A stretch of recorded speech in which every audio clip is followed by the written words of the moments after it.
I'm going to give you a quick update on our garden project.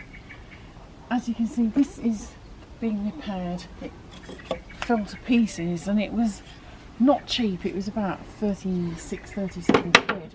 So we're none too happy about that. Down here, these are the butterhead lettuces. These are doing really well now. We've had quite a late start to the summer. And as you can see, some of the nasturtiums have been struggling a bit. And over here, these are dry. We have watered them, but these I'm going to start pulling, or they're not going to do much. And it's a bit like soft. It's not really fit to eat, that one. And there's more nasturtiums here. We've had problems because of the weather. And this is our blueberry plant. We had an old Christmas tree which we chopped up and put round it.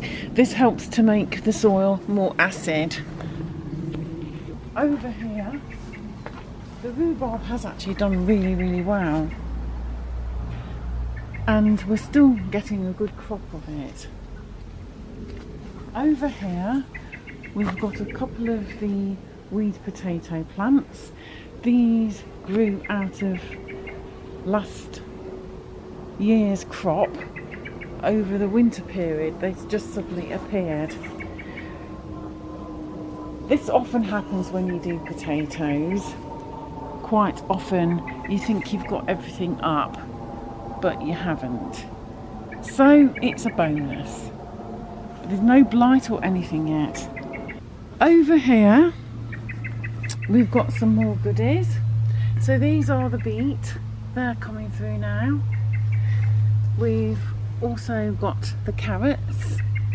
They're doing well. And these are leeks. They're growing well. And over here we've got peas.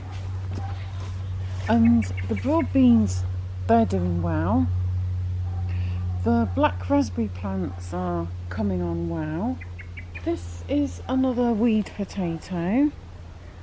That was a tomato plant, but it struggled. It's not done it. And this is kale. We've already thinned it a little bit. It's really flourishing. That's really tasty in salad greens, and it's just so healthy, full of vitamins and minerals. These are red currants and white currants. They're doing well. And in the greenhouse we have some really good tomato plants in here, and also some peppers. They're doing really well now. Again, they're in good condition. And that's it really. We're going to try and persist with the salad greens, but my usual green hands are not as deep a shade of green as they normally are, which is a little disappointing. We will overcome.